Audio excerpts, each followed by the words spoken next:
السلام علیکم my dear students of E square school system. Urdu کی چھٹی کتاب کا لیکچر نمبر 4 آپ لوگوں کے سامنے ہے. اردو کی چھٹی کتاب میں آپ نے پہلے لیکچرز میں حمد پڑھی، حمد کے مشکل الفاظ معنی نوٹ کیے، ایکسرسائز کی، آپ نے اس کی مشق کو تحریر کیا، سوالوں کے متضاد اور کالم کو ملانے کی ایکٹیویٹیز کی. آئے میں آپ کو اس کے سبق نمبر 2 کی طرف لے کر چلتی ہوں. آپ کی کتاب کا سبق نمبر 2 ہے حضور اکرم صلی اللہ علیہ وسلم کا حسن اخلاق. حضور اکرم صلی اللہ علیہ وسلم کا حسن اخلاق یعنی کہ ان کے اخلاق کی خوبیاں. اسٹوڈنٹس پہلا پیراگراف پڑھنا شروع کریں. اللہ تعالیٰ نے حضور اکرم صلی اللہ علیہ وسلم کو قیامت تک کے انسانوں کی ہدایت اور رہنمائی کے لیے نبی بنا کر بھیجا ہے.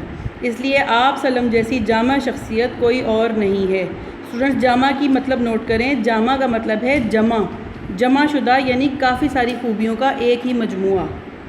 جیسا کہ آپ نے دیکھا ہوگا آپ کے شہروں میں جامع مسجد ہوتی ہے. آپ لوگوں کے شہروں علاقوں میں چھوٹی چھوٹی مسجدیں کئی ہوتی ہیں، لیکن کسی بھی شہر میں ایک بڑی مسجد ہوتی ہے جسے جامع مسجد کہا جاتا ہے. جامع کا مطلب ہے بہت ساری خوبیاں رکھنے والی ایک ہی چیز یا ایک ہی شخصیت. حضور اکرم صلی اللہ علیہ وسلم نے زندگی کے ہر شعبے میں ہماری رہنمائی فرمائی ہے.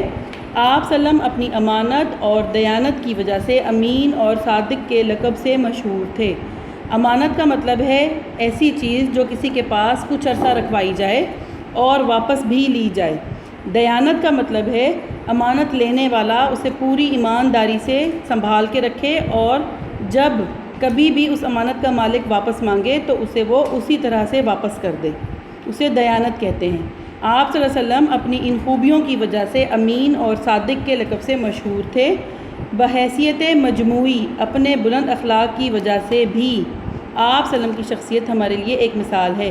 بحیثیت مجموعی کا مطلب ہے تمام مجموعی یعنی جمع شدہ حیثیت میں آپ صلی اللہ علیہ وسلم کا اخلاق ہمارے لیے ایک مثال ہے.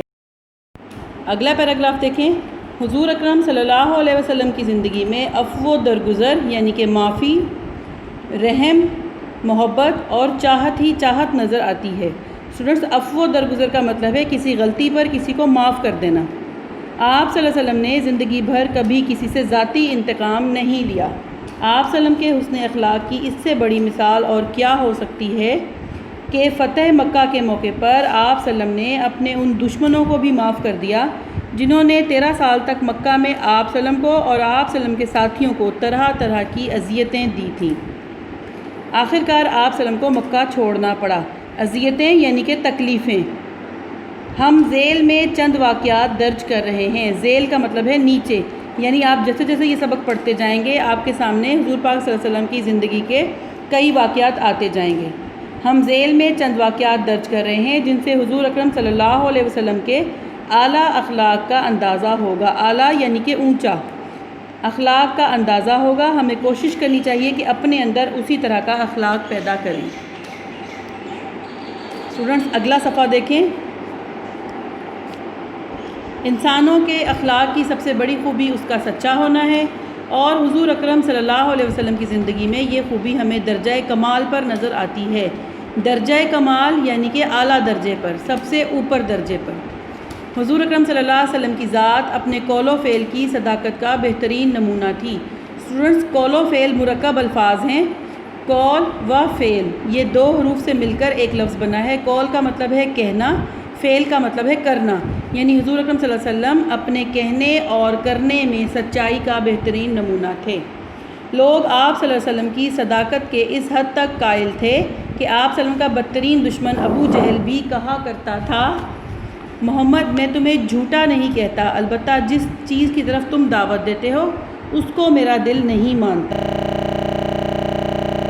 اسٹوڈنٹس اسی پیج پر پیراگراف نمبر 2 دیکھیں. محمد میں تمہیں جھوٹا نہیں کہتا، البتہ جس چیز کی طرف تم دعوت دیتے ہو اس کو میرا دل نہیں مانتا. اسی طرح ایک بار جب آپ صلی اللہ علیہ وسلم نے مکے کے ایک پہاڑ پر چڑھ کر لوگوں کو بلایا اور ان سے پوچھا کہ اگر میں تم سے یہ کہوں کہ اس پہاڑ کے پیچھے سے ایک دشمن تم پر حملہ کرنے آ رہا ہے تو کیا تم میری بات کو صحیح مان لو گے؟ سب نے کہا ہاں، کیونکہ ہم نے کبھی آپ صلی اللہ علیہ وسلم کو جھوٹ بولتے نہیں دیکھا. اس سے اندازہ ہوتا ہے کہ لوگ حضور اکرم صلی اللہ علیہ وسلم کی باتوں پر کتنا یقین رکھتے تھے.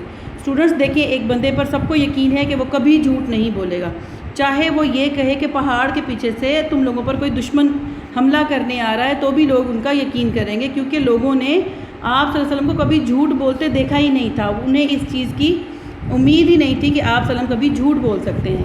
اسٹوڈنٹس، جو کبھی جھوٹ نہیں بولتا اس کا یقین لوگ اسی طرح کرتے ہیں، آپ بھی کوشش کریں کہ کبھی جھوٹ نہ بولیں۔ اسٹوڈنٹس، اسی پیج پر اگلا پیراگراف دیکھیں۔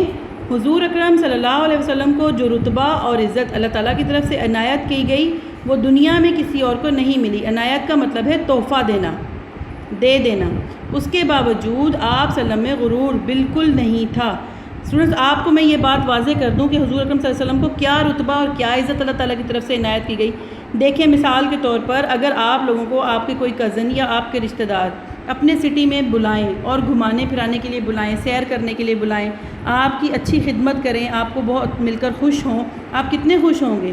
تو حضور پاک صلی اللہ علیہ وسلم وہ تھے جن کو اللہ تعالیٰ نے ملنے کے لیے آسمان پر بلایا تھا، معراج کی رات میں، جن کو اللہ تعالیٰ نے حضور پاک صلی اللہ علیہ وسلم کو آسمان پر بلا کر جنت اور دوزخ اور تمام 7 آسمان آپ کے سامنے کر دیے گئے تھے، اور حضور پاک صلی اللہ علیہ وسلم کی خدمت میں اللہ تعالیٰ نے عرض کیا تھا کہ اے میرے محبوب، اب بتائیں اور مانگیں کہ آپ کیا مانگتے ہیں۔ تو کیا آپ یقین کریں گے بچوں، انہوں نے کیا مانگا؟ انہوں نے دنیا کا کوئی خزانہ، کوئی اعلیٰ مرتبہ کچھ نہیں مانگا، انہوں نے مانگا اے اللہ تعالیٰ میری امت کو معاف کر دیجیے گا۔ اسٹوڈنٹ، اس کے باوجود آپ صلی اللہ علیہ وسلم میں غرور بالکل نہیں تھا۔ ایک دفعہ ایک شخص آپ سے ملنے آیا، اس پر آپ صلی اللہ علیہ وسلم کی شخصیت کا رعب اس قدر طاری ہوا کہ وہ کانپنے لگا۔ آپ صلی اللہ علیہ وسلم نے فرمایا گھبراؤ نہیں، میں بادشاہ نہیں ہوں، ایک قریشی عورت کا بیٹا ہوں جو سوکھا گوشت کھاتی تھی، یعنی کہ اس دور میں لوگ گوشت کو سکھا کے رکھ لیتے تھے اور ضرورت کے وقت استعمال کرتے تھے۔ شیما حضور صلی اللہ علیہ وسلم کی رضائی بہن تھی۔ حوزان قبیلے کے لوگ گرفتار ہو کر آئے تو ان میں شیما بھی تھی۔ جب انہوں نے اپنا تعارف کرایا تو حضور صلی اللہ علیہ وسلم نے اپنی چادر ان کے لیے بچھا دی۔ رضائی بہن کا مطلب ہے کہ وہ بہن بھائی جنہوں نے ایک ماں سے دودھ پیا ہو۔ آپ صلی اللہ علیہ وسلم کے اخلاق کا یہ بھی ایک نمایاں پہلو تھا کہ آپ صلی اللہ علیہ وسلم نے دوسروں کی بیجا تعظیم سے منع فرمایا، اور حضور صلی اللہ علیہ وسلم اپنے متعلق بھی تعظیم کے بیجا الفاظ کو پسند نہیں فرماتے تھے۔ آپ صلی اللہ علیہ وسلم ایک دفعہ ایک شادی میں تشریف لے گئے، وہاں لڑکیاں دف بجا بجا کر گیت گا رہی تھیں۔ اس دوران میں ایک لڑکی نے اس مضمون کا مصرع پڑھا، ہم میں ایک نبی ہیں جو کل کی بات جانتے ہیں۔ تو آپ صلی اللہ علیہ وسلم نے اس کو روک دیا اور کہا اس کو چھوڑ دو اور وہی کہو جو پہلے کہہ رہی تھیں۔ اسی طرح ایک دفعہ ایک شخص نے عقیدت کی بنا پر آپ صلی اللہ علیہ وسلم کے ہاتھ کو چومنا چاہا تو آپ صلی اللہ علیہ وسلم نے اپنا ہاتھ کھینچ لیا اور فرمایا کہ یہ اجمیوں کا کام ہے۔ مہمان نوازی کا سلیقہ بھی آپ صلی اللہ علیہ وسلم میں بہت زیادہ تھا۔ جب حبش کے بادشاہ نجاشی نے اپنے سفیر حضور صلی اللہ علیہ وسلم کی خدمت میں بھیجے تو آپ نے ذاتی طور پر ان لوگوں کی مہمانداری فرمائی۔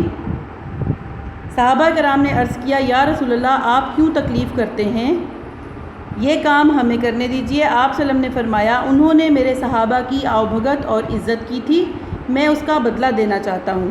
مسجد نبوی میں مسلمانوں کا ایک ایسا گروہ رہا کرتا تھا جو کوئی کاروبار نہیں کرتا تھا بلکہ دن رات تعلیم اور عبادت میں مشغول رہتا تھا۔ اس گروہ کو اصحاب صفہ کہا جاتا ہے۔ حضور اکرم صلی اللہ علیہ وسلم ان کی خدمت کے لیے مسلمانوں کو توجہ دلاتے رہتے تھے، چنانچہ مدینہ کے مسلمان ان کے کھانے پینے کا بندوبست کرتے رہتے۔